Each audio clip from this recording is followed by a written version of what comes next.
ମାଫିଆଙ୍କ ଆତଙ୍କ ଥାନା ସମ୍ମୁଖରେ ଅତିରିକ୍ତ ତହସିଲଦାରଙ୍କୁ ମାରି ଗାଡ଼ି ଭାଙ୍ଗିଲେ। ଅତିରିକ୍ତ ତହସିଲଦାରଙ୍କୁ କରିଲେ ପ୍ରାଣାନ୍ତକ ଆକ୍ରମଣ ଆଉ ଭାଙ୍ଗି ଚୁରମାର କରିଦେଲେ ଗାଡ଼ି। ଆଉ ଏଭଳି ଏକ ଘଟଣା ଘଟିଛି କପ୍ତିପଦା ଥାନାର ସମ୍ମୁଖରେ। କପ୍ତିପଦା ଅତିରିକ୍ତ ତହସିଲଦାର ଭୀମକାନ୍ତ ମାଝୀ ଆଜି ସକାଳେ ସମୟରେ ବେଆଇନ ଚୋରା ବାଲି ଚାଲାଣ ଧରପକଡ଼ ପାଇଁ କାର୍ଯ୍ୟାଳୟରୁ ନିଜ କାର ଧରି ବାହାରି ଯିବା ସମୟରେ ତହସିଲ କାର୍ଯ୍ୟାଳୟ ସମ୍ମୁଖରେ ମାଫିଆମାନେ ପ୍ରଥମେ ଅତିରିକ୍ତ ତହସିଲଦାରଙ୍କୁ ଅଟକାଇ ଧମକ ଦେଇଥିଲେ।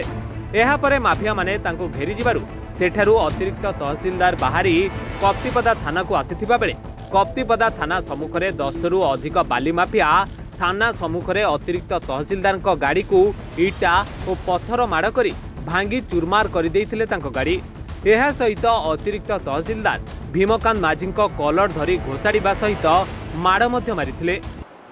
ସକାଳେ ମୁଁ ଖବର ପାଇଲି ଯେ କିଛି ଘାଟରୁ ବାଲି ଉଠୁଛି, ତେଣୁ ମୁଁ ମୋ ଡ୍ରାଇଭର କଲ୍ କଲି। ଡ୍ରାଇଭର ଫୋନ୍ ଉଠାଇଲା ନାହିଁ।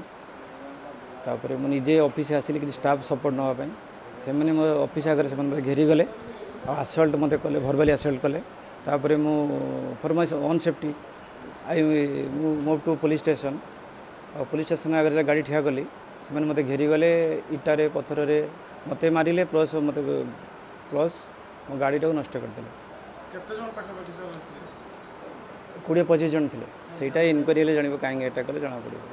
ସେମାନେ ନର୍ମାଲି ବାଲି ଚୋରି କରନ୍ତି। ନାଇଁ, ଏଇଟା ସବୁ ପୋଲିସ୍ ଷ୍ଟେସନ୍ ସାମ୍ନାରେ ହେଲା।